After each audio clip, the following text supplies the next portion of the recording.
सौभाग्य है कि लोक राजनीति के अनुकरणीय प्रकाश पुंज युवा मुख्यमंत्री जी का हमें सानिध्य प्राप्त है। हम माननीय मुख्यमंत्री जी से विनम्र अनुरोध करते हैं कि इस अवसर पर अपने आशीर्वचनों से हमें अनुग्रहित करने का कष्ट करें। माननीय मुख्यमंत्री जी।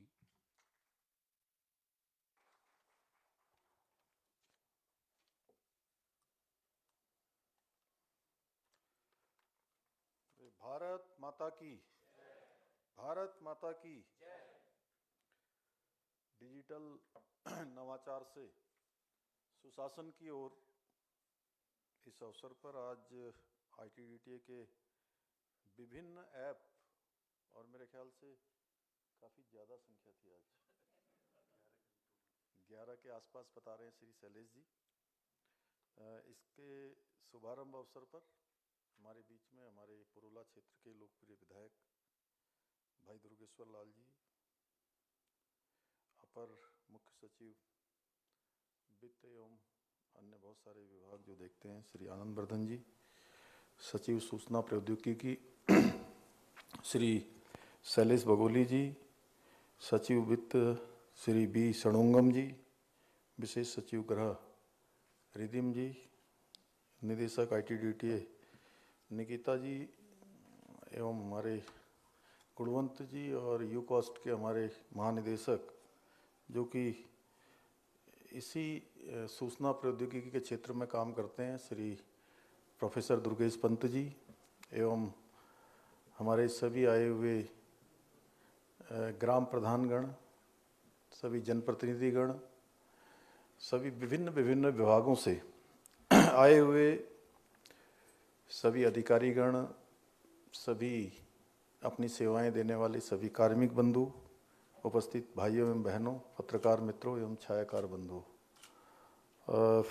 आज का ये दिन हमारे लिए बहुत ही महत्वपूर्ण दिन है जब राज्य सरकार आज इस नवाचारी पहल का जो आरंभ करने का दिन है और निश्चित रूप से इस दिन से बहुत सारी सेवाएं हमारे सेवा प्राप्त करने वालों को उनके घर में बैठे हुए प्राप्त हो पाएंगी।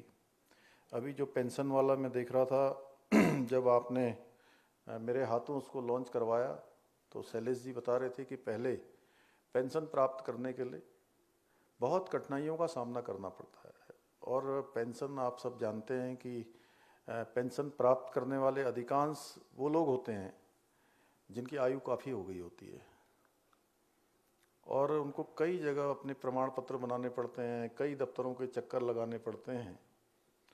और मैं समझता हूँ कि आज इस सेवा के प्रारंभ हो जाने से उनको बहुत आसानी होगी। हम सभी लोग जानते हैं कि आईटीडीटीए आज की इस तेज़ी से बदलती हुई जो सूचना प्रौद्योगिकी की दुनिया है, आईटी का ये बड़ा संसार है, नवाचार का एक बड़ा युग है, उसमें बहुत अच्छा काम आप लोगों ने करा है। आप देख रहे हैं पहले भी अपनी सरकार पोर्टल के माध्यम से और अन्य जो सेवाएं हम उत्तराखंड राज्य में दे रहे हैं उसके कारण से देश के अंदर हमें एक अग्रणी स्थान यानी चौथा स्थान प्राप्त हुआ है जो हम सब लोगों के लिए बहुत ही गौरव की बात है। मैं इसके लिए सभी को बधाई देता हूं और हम सबका ये उद्देश्य भी है कि इस डिजिटल युग में अपने राज्य को इस डिजिटल क्रांति में और डिजिटल के क्षेत्र में भी एक मॉडल के रूप में हम इसको बनाएं, क्योंकि आज धीरे धीरे हम सभी क्षेत्रों में जब प्रयास कर रहे हैं तो सभी जगह पर हमको आसानी से अपने राज्य को एक मॉडल बनाने के लिए, और मॉडल केवल राज्य के लिए नहीं, मॉडल पूरी देश दुनिया के लिए बनाने के लिए अगर हम उस दिशा में आगे बढ़ रहे हैं तो बहुत आसानी से हम उस दिशा में अपने लक्ष्य को प्राप्त कर पा रहे हैं। तो इसमें भी चूँकि इस डिजिटल की क्रांति में भी और डिजिटल क्षेत्र में भी हम सबके प्रयास से जो लोग यहाँ बैठे हुए हैं, जो लोग इसको संचालित कर रहे हैं, जो काम को बढ़ा रहे हैं, वो निश्चित रूप से उनकी हमारी सबकी बड़ी महत्वपूर्ण भूमिका है। हम सब लोग जो यहाँ बैठे हुए हैं, ये मैं कह सकता हूँ कि राज्य की डिजिटल क्षेत्र की क्रीम यहाँ पर बैठी हुई है। क्रीम सब जानते हैं ना, क्यों आनंद जी? क्रीम ही कह सकते हैं हम इनको। मंथन के बाद ही बनता है। हाँ तो आनंद जी ने कहा कि मंथन के बाद ही क्रीम बनती है। तो इतना सारा मंथन हुआ है और हमारा राज्य इतना बड़ा है, राज्य के अंदर इतने हजारों लाखों करोड़ों लोग हैं, उन करोड़ों लोगों में से हम यहाँ पर कुछ सैकड़ों लोग यहाँ पर आए हैं। तो आप सब लोगों को मैं क्रीम कह रहा हूँ, कोई गलत तो नहीं कह रहा हूँ ना? बताइए ग्राम प्रधान जी लोगों हैं। देखिए आज जो हमारी अर्थव्यवस्था है और हमारे नागरिकों के जो जीवन शैली है उसमें सुधार करना भी हमारा एक प्रमुख उद्देश्य है। और विशेषकर से जो हमारी भौगोलिक परिस्थितियां हैं वो बहुत कठिन है। मैदानी क्षेत्र में हम देखते हैं कि हमारे 2 जिले बिल्कुल मैदानी क्षेत्र में हैं। नैनीताल और देहरादून की हम बात करें तो आंशिक रूप से पर्वतीय क्षेत्र भी है, मैदानी क्षेत्र भी है, मिला जुला क्षेत्र है। और पूरे 9 जिले हमारे जो है वो पर्वतीय क्षेत्रों में हैं। तो वहाँ की जीवन शैली थोड़ा मैदानी क्षेत्र से कठिन है। इसलिए भी हमारे जो ये आईटी का क्षेत्र है, ये डिजिटल का क्षेत्र है, इस क्षेत्र में हमको प्रशिक्षण के लिए आईटीडीटीए ने सशक्त नेटवर्क और जो अपनी ट्रेनिंग की जो सुविधाएं हैं वो निश्चित रूप से बढ़ाई हैं। मैं आप सबको बधाई देना चाहता हूं कि आप लोगों ने इसमें तेज़ी से आप लोग आगे बढ़े हैं। लेकिन क्या है कि उसके अलावा हमारे सामने चुनौती भी है। हम जितना आगे बढ़ रहे हैं, जितना काम कर रहे हैं, हमें और काम करने की आवश्यकता है। और अब हमारा जो कंपटीशन है, अब आप लोग कह रहे थे ना, अभी शैलेश जी भी कह रहे थे और डायरेक्टर भी कह रहे थे, बधाई देना चाहता हूँ कि पहले नंबर पर आ जाएंगे। पहले नंबर पर हम आ जाएंगे। अब हमारा कंपटीशन किसी से नहीं है, अब हमारा कंपटीशन हमसे ही है। यानी कि हमारा कंपटीशन स्वयं से है कि हम और अच्छा करें। और हमारी जो नई पीढ़ी है, युवा पीढ़ी है, उसको टेक्निकल एजुकेशन और जो ट्रेनिंग है उस दिशा में उनको स्वावलंबी बनाएं, उनको स्किल्ड बनाएं, सक्षम बनाएं। और इस प्रयास में कहीं ना कहीं हमको भारत सरकार की जो कंप्यूटर साक्षरता योजना है उसने भी हमारा काफ़ी सहयोग किया है। और इस क्षेत्र में भी हमने नए आयाम स्थापित करने की दिशा में हम आगे बढ़े हैं, जिसमें digital India, startup India, skill India, make in India, national digital health mission, digital payment initiative जैसे अनेकों पहल। और हम सब लोग जानते हैं माननीय प्रधानमंत्री जी ने आईटीटी के क्षेत्र में नया समीकरण लाने के साथ ही भारतीय अर्थव्यवस्था को नए डिजिटल युग में उस दिशा में आगे बढ़ाया है। और एक समय आप सबको याद होगा कि जब 2014 के बाद नई गवर्नमेंट माननीय प्रधानमंत्री नरेंद्र मोदी जी के नेतृत्व में बनी थी, तो उस समय जब डिजिटल की बात हो रही थी तो कुछ लोग ऐसे थे जो इस व्यवस्था को आगे बढ़ाने का मौखौल उड़ाते थे, ये मजाक उड़ाते थे कि कैसे डिजिटल में जा सकते हैं हम, कैसे हम लोगों को ये डीबीटी जैसी बातें तो सोचना भी उस समय दूर की बात थी। अन्य जो सुविधाएं हैं जो आसानी से आज हमको मिल रही हैं, उन व्यवस्थाओं के बारे में भी कहते थे कि यहाँ तो स्मार्टफोन नहीं है, यहाँ पर कनेक्टिविटी नहीं है, यहाँ पर टावर नहीं है, यहाँ पर इंटरनेट नहीं आता है, अनेक प्रकार से कि गरीब जनता है। और आज देखिए कि पूरे दुनिया का 40% से ज़्यादा डिजिटल जो पेमेंट है वो हमारे देश के अंदर हो रहा है। और छोटे छोटे सब्जी बेचने वाले, छोटा छोटा ठेली लगाने वाला, वो भी सब जो है कार्ड से पेमेंट करते हैं कि नहीं करते हैं? जोर से बोलिए, बताइए। तो है, हाँ, ये विधायक जी कह रहे हैं कि नारियल पानी बेचने वाले भी जो नारियल बेचते हैं वो भी कहते हैं जो डिजिटल पेमेंट करेंगे। ये नया भारत है जो डिजिटल में क्रांति कर रहा है, हर क्षेत्र में क्रांति कर रहा है। हमारी सरकार ने भी जो डिजिटल सेवाएं हैं, ई गवर्नेंस है, डिजिटल साक्षरता है, डिजिटल लेन देन है, राज्य स्तरीय MIS डैशबोर्ड है, ऐसे अनेकों काम यहाँ हमारी सरकार ने भी बनाया है। ऑनलाइन पोर्टल, अन्य डिजिटल पोर्टलों के क्षेत्र में भी काफ़ी काम यहाँ हुआ है और ITDA लगातार इसके लिए प्रयास कर रहा है। और निश्चित रूप से इससे जहाँ हमारे जो स्थानीय समुदाय हैं, जो बहुत नीचे के तबके के लोग हैं, जो बहुत सामान्य जीवन जीते हैं, या जिनको हम कह सकते हैं कि समाज के अंतिम छोर में जो खड़े हुए लोग हैं, उनको भी आगे बढ़ने का मौका मिल रहा है। उनकी भी जो आर्थिक स्थिति है उसमें सुधार हो रहा है। और कहीं ना कहीं जब देखिए एक हर वर्ग जब आगे बढ़ता है और विशेषकर से सामान्य वर्ग आगे बढ़ता है तो राज्य का भी विकास होता है और देश का विकास होता है।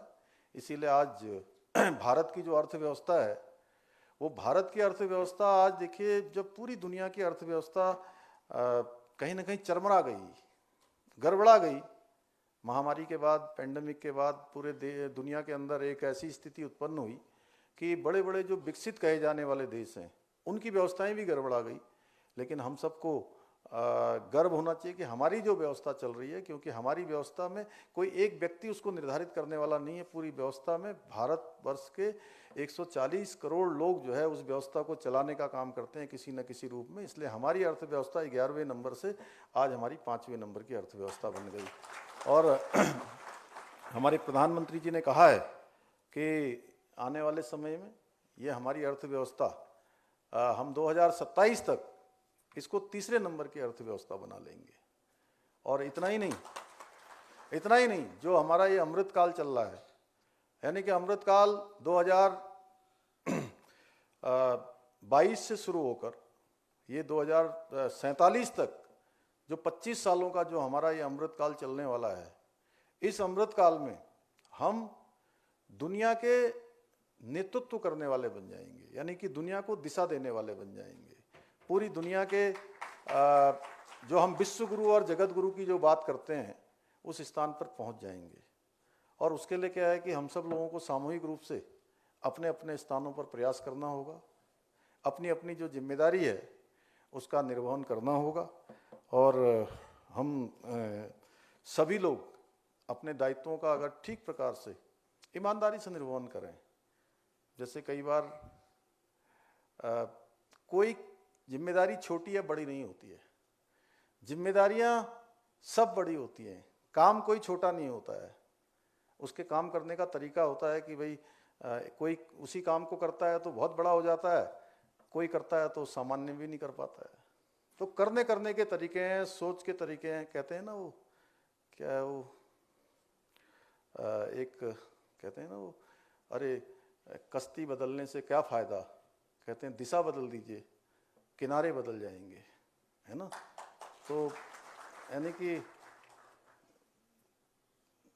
कई बार हम दिशा और हमारी सोच जिस दिशा में जाती है हम उसी के अनुरूप काम करने लगते हैं और उसका परिणाम भी उस दिशा में हमारे सामने आने लगता है। तो निश्चित रूप से आज हमारे जो कर्मचारी हैं, ITDA के लोग हैं, इनके द्वारा ये जो कार्यक्रम चलाए जा रहे हैं वो बहुत ही अच्छे हैं और बहुत अच्छा प्रयास आप सबके द्वारा किया जा रहा है।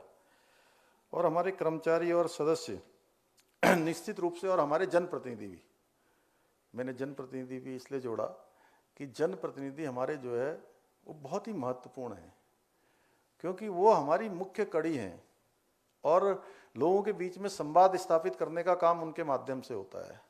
वो कहीं ना कहीं बहुत बड़े समाज का प्रतिनिधित्व करते हैं। उन सभी को इन प्रकार के जो प्रशिक्षण के कार्यक्रम हैं, इस प्रकार की जो तकनीकी हैं, उन सब का उपयोग करके नीचे के स्तर पर सामान्य स्थितियों में ग्राम सभाओं में परिवर्तन लाने का काम उनके माध्यम से होगा। इस ग्राम स्वराज पंचायती राज पोर्टल के माध्यम से जनता को सुविधाएं प्राप्त होंगी, तो निश्चित रूप से वह भी हमारी इस यात्रा में हमारे साथ आगे बढ़ेंगे। तो निश्चित रूप से मैं आज के इस अवसर पर आप सबको बहुत बधाई भी देता हूँ, शुभकामनाएं देता हूँ। और कुछ हमें और भी काम करने हैं, जैसे अभी शैलेश जी कह रहे थे कि भ्रष्टाचार को रोकने के लिए हमने विजिलेंस का 1064 ये एक ऐप भी वहाँ पर भी चालू किया है और पिछले 1 साल में काफ़ी सारे उस पर कार्रवाइयाँ भी हुई हैं। ये कोई इस ऐप के शुरू हो जाने से भ्रष्टाचार समाप्त हो जाने वाला नहीं है, समाप्त भी नहीं हुआ है और इसकी हमने केवल एक शुरुआत करी है कि एक नई शुरुआत कि कम से कम जो है पूरे प्रदेश के अंदर सफाई से पारदर्शिता के आधार पर सामान्य से सामान्य व्यक्ति को कोई अपनी जो सेवाएं लेने के लिए कहीं पर किसी प्रकार का ऑब्लिगेशन किसी को न करना पड़े, किसी को कुछ देना न पड़े, कहीं दफ्तरों के चक्कर न काटने पड़े, इस प्रकार की व्यवस्था बनाना भी इन सब सेवाओं को आज जो लागू किया गया है, इन सेवाओं को चालू किया गया, उसका भी उद्देश्य है। और इसके पीछे हेतु ये भी है कि जो सरलीकरण, समाधान, निस्तारण और अंत में संतुष्टि का भाव ये सबके अंदर आए, यानी कि चीज़ें आसानी से हो जाएं। कोई हमारे पास आए तो उसके काम के लिए उसको कहीं चक्कर ना काटना पड़े। जैसे हमने आनंद जी यहाँ बैठे, हम लोगों ने शुरुआत करी थी कि जो रोजगार के हम कैंप लगा रहे थे, तो पहले रोजगार के लिए जो युवा नौजवान भाई बहन आते थे उनको अनेक स्थानों पर चक्कर काटने पड़ते थे। कहीं आय प्रमाण पत्र बनवाना है, कहीं उनको करेक्टर सर्टिफिकेट बनाना है, कहीं निवास प्रमाण पत्र बनाना है, कहीं उनको जाति प्रमाण पत्र बनाना है, तो कहीं मूल निवास का प्रमाण पत्र बनाना है। तो हमने तय किया कि कम से कम ये व्यवस्था शुरू हो कि ये सारे के सारे प्रमाण पत्र हम एक ही जगह पर बनाएं, जहाँ पर कैंप लगे वहीं पर हमारे जो इन भाई बहनों को ये सारी व्यवस्थाएं एक स्थान पर मिलेंगी। तो निश्चित रूप से उनको भी लगेगा कि भाई हमारे लिए कुछ हो रहा है, हमारे बारे में सोचा जा रहा है। आप स्वयं सोचिए कि हमारे ही घर के अगर बच्चे हों, हमारे ही बेटे बेटियां हों, भाई बहन हों, उनको अगर एक कार्यालय से दूसरे कार्यालय जाना पड़े, हैं, दिन में गर्मी में, सर्दी में, पसीने में, ठंड में, बरसात में, धूप में भागना पड़े, तो हम कैसा महसूस करेंगे। तो जब हम इस प्रकार की बातों को अपने दिल में और अपने स्वयं के साथ महसूस करेंगे, तो हम सब लोग, जो मैंने कहा क्रीम यहाँ बैठी है, वो क्रीम ये जरूर सोचेगी कि हमारे बच्चे अगर ऐसे कष्ट में रहते हैं और प्रदेश का हर बच्चा हमारे लिए, हमारे परिवार का बच्चा है, तो हमको उसको सुविधा देनी चाहिए, उसको साधन देना चाहिए, उसके लिए काम करना चाहिए। और ये समझ के हम सब लोग काम करेंगे तो मैं समझता हूँ कि निश्चित रूप से जो हमारा लक्ष्य है और जो हमारा संकल्प है कि राज्य हमारा इस क्षेत्र में भी एक मॉडल के रूप में बने, एक आदर्श के रूप में बने। क्योंकि जो बड़े बड़े राज्य हैं, अगर हम उत्तर प्रदेश की बात करें, महाराष्ट्र की बात करें, मध्य प्रदेश की बात करें, तो उन राज्यों में इस प्रकार की व्यवस्थाओं को लागू करना थोड़ा एक साथ थोड़ा कठिन है, थोड़ा बड़ा भी है। लेकिन हमारे जैसे राज्य में, जहां हमारे 13 ही प्रशासनिक जिले हैं, वहां पर हम आसानी से पूरे राज्य को एक साथ जो है इस व्यवस्था से आच्छादित कर सकते हैं, इन सुविधाओं को दे सकते हैं।